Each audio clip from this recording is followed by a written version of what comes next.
사랑의 하나님, 제가 말씀을 읽게 해주셔서 감사해요. 나의 머리로 이해하는 것이 아니라 성령님께서 도와주셔서 하나님의 말씀을 정확하게 깨닫고 힘을 듬뿍 얻게 해주세요. 예수님의 이름으로 기도드립니다. 아멘.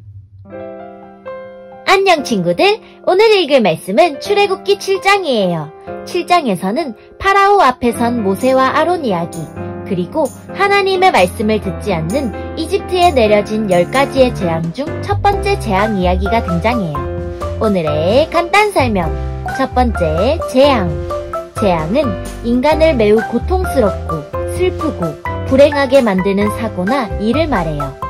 지진, 홍수, 태풍 같은 자연 현상으로 인한 재난도 있어요. 두 번째, 대언자. 대언자는 다른 사람을 대신해서 이야기나 뜻을 전해주는 사람을 말해요. 세 번째, 운하. 운하는 배가 오고 가거나 물을 통해 짐을 옮기거나 물을 옮기기 위해서 땅에 파놓은 물길을 말해요. 그럼 말씀 속으로 출발!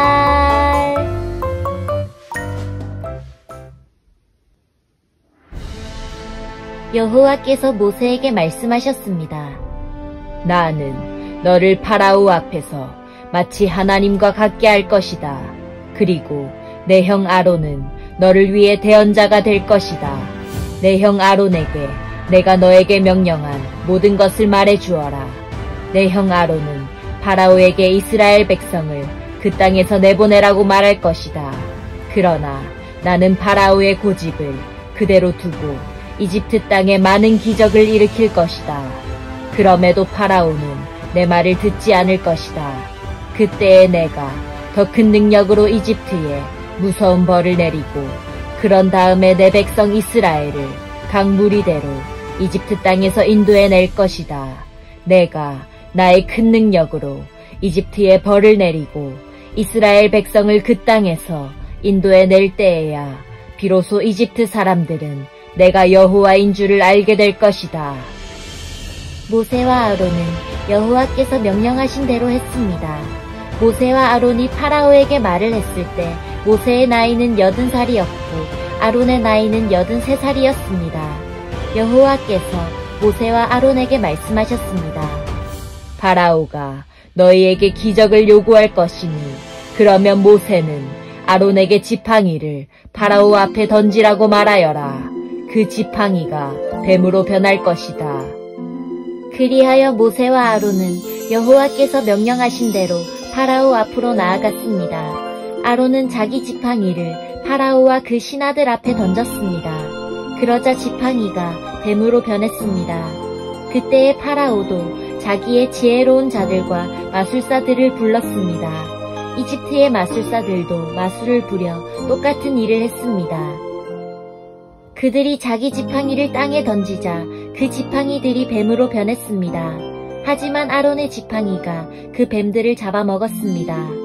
그러나 파라오는 고집을 부리며 모세와 아론의 말을 듣지 않았습니다. 여호와께서 말씀하신 그대로였습니다. 여호와께서 모세에게 말씀하셨습니다. 파라오는 고집이 세서 백성을 내보내려 하지 않는다. 아침에 파라오가 나일강으로 나올 것이니 너는 가서 강가에서 그를 만나라. 뱀으로 변했던 지팡이를 가지고 가거라. 그에게 이렇게 말하여라. 히브리 사람들의 하나님 여호와께서 나를 왕에게 보내셨습니다. 주님께서 내 백성을 광야로 보내서 나를 예배할 수 있게 하라고 말씀하셨지만 지금까지 왕은 이 말씀을 듣지 않았습니다. 그러므로 여호와께서 이 일로 그분이 여호와라는 것을 왕에게 알게 할 것이라고 말씀하십니다. 보십시오. 내 손에 있는 이 지팡이로 내가 나일강에 물을 치겠습니다. 그러면 나일강이 피로 변할 것입니다. 강의 물고기들은 죽고 강물에서는 냄새가 나서 이집트 사람들이 나일강의 물을 먹지 못하게 될 것입니다.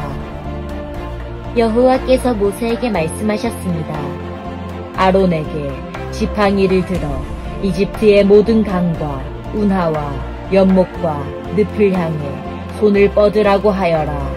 이집트 모든 땅에 물이 변하여 피가 될 것이다. 나무 그릇이나 돌 항아리에 있는 물까지도 피로 변할 것이다. 그리하여 모세와 아론은 여호와께서 명령하신 대로 했습니다. 아론은 지팡이를 들어 파라오와 그 신하들이 보는 앞에서 나일강에 물을 쳤습니다. 그러자 나일강의 물이 모두 피로 변했습니다. 나일강의 물고기들이 죽고 강에서 냄새가 나기 시작했습니다. 그래서 이집트 사람들은 그 물을 마실 수가 없었습니다. 이집트 모든 땅이 피로 가득 찼습니다. 이집트의 마술사들도 마술을 부려 똑같은 일을 했습니다. 그러자 파라오는 더욱 고집스러워져서 모세와 아론의 말을 듣지 않았습니다. 모든 일이 여호와께서 말씀하신 대로 일어났습니다. 파라오가 몸을 돌이켜 왕궁으로 돌아갔습니다. 그는 모세와 아론이 한 일을 무시해버렸습니다. 이집트 사람들은 나일강의 물을 마실 수가 없었습니다. 그래서 모든 이집트 사람들은 마실 물을 얻기 위해 나일강가에 우물을 팠습니다. 여호와께서 나일강의 물을 피로 변하게 하신 지 7일이 지났습니다.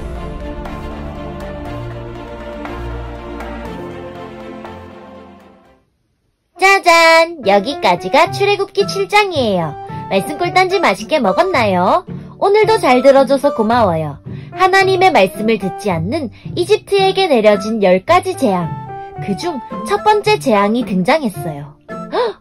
아직 9가지나 남았어요. 다음은 어떤 재앙들이 나올까?